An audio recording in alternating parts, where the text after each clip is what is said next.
It's 2011. I'm sitting on my couch, stressed out, clutching the remote, glued to CNN, Fox News, and MSNBC. I'm holding my breath, waiting for the Republicans in Congress to vote to extend my unemployment benefits. Now, I had been unemployed on and off since 2009, and it was rough. So rough, I'm surrounded by boxes because I've got to move out of my loft into a bedroom in my sister's house next week. And I'm trying to figure out how I'm going to pay for the storage unit and the U-Haul truck. And I got to listen to these filibustering knuckleheads label me a 99er, lazy, don't want to work. I'm thinking, lazy? You calling me lazy when you getting ready to take a break from doing nothing from the last time you took a break from doing nothing?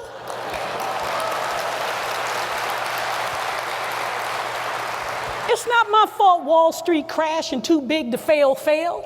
I've worked hard all my life, as did my mother and my mother's mother before that. I paid my taxes and my dues. Google me. I earned those benefits. And these suited up good old boys with no connection to my life are holding my rent hostage in their little scheme to extend the Bush tax cuts for the wealthy. I'm on my feet. I'm all up in the TV screaming at the top of my lungs, vote, you constipated mitches. And when I heard myself screaming at the TV, pointing my fingers at a Congress that could care less and couldn't hear me, I vowed that I would never, ever, ever let anyone dictate my life, my liberty, and the pursuit of my happiness.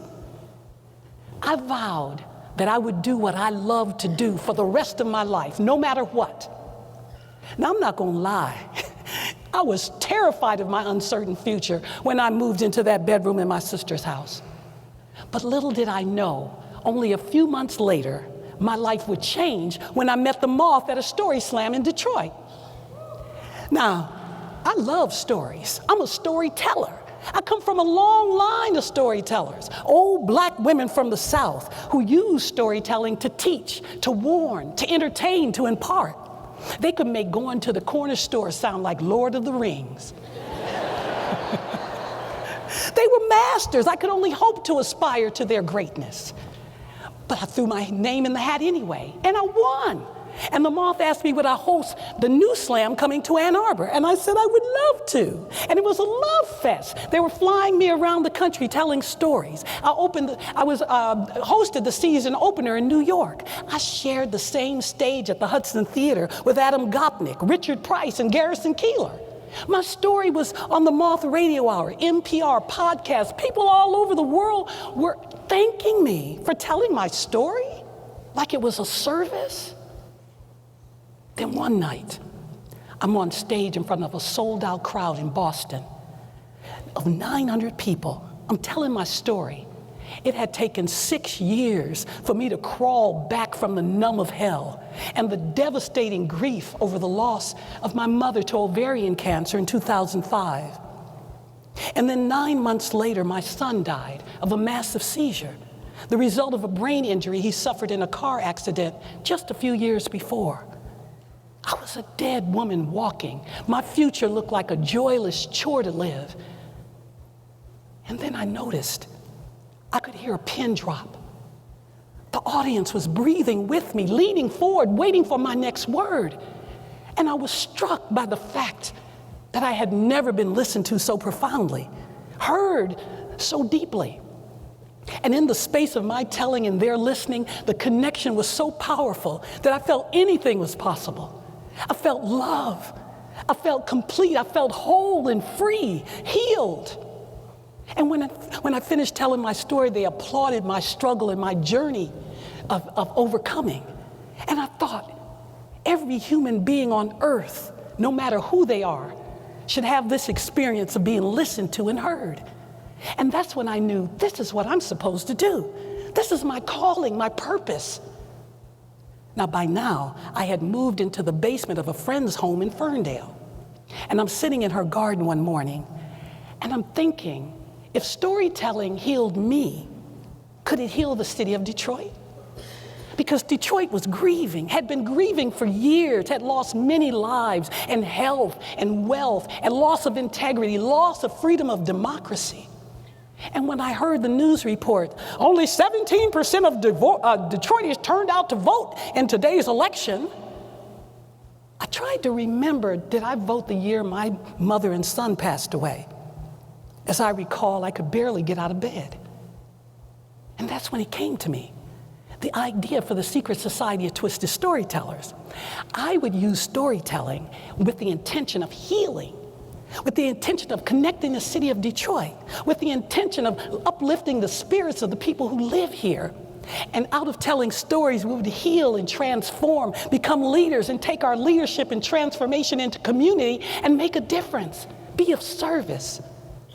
I fell in love with the idea. I was so in love with the idea, but I didn't have any money.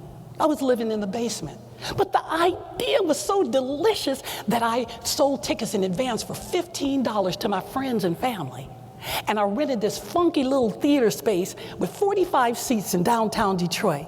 It was a sellout, and the 4 storytellers that evening got a standing ovation. And I'm beaming like a proud mother, wondering, could this little social experiment work? Well, we did pop-ups for 8 months until we found a home at the Charles Wright Museum. I moved into a dilapidated neighborhood in Detroit. It looked like Apocalypse Now on steroids. I used to drive up to the front door, call my neighbor, breaker, breaker 19, open the door, I'm coming in. Until I got used to my hood and the 11 people that lived on my block. And then one morning, I saw gentrification jogging through the streets of my neighborhood. Her blonde ponytail swinging in the sunshine.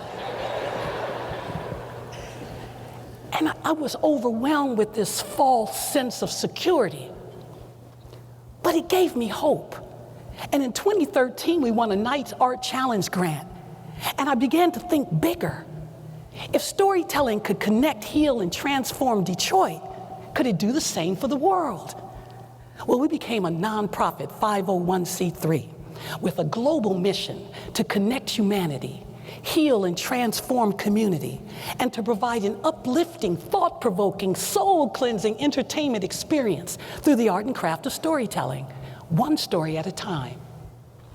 We believe that everyone has a story, and in your story, when shared in community, it has the power to make a difference in someone else's life. We believe that storytelling, like organic fruits and vegetables, is organic therapy, healing, transformation, and celebration. Storytelling is a vital and necessary component to the health and well-being of any community and society. And the storyteller, the soulmate of the storyteller, is a story listener. And in the space between the two, anything is possible. And what I've learned over these years is that listening is a generosity. It's a human kindness. Listening grants being to the experience of others. Listening is a service. It's a revolutionary act. And at its highest level, listening is the possibility of love.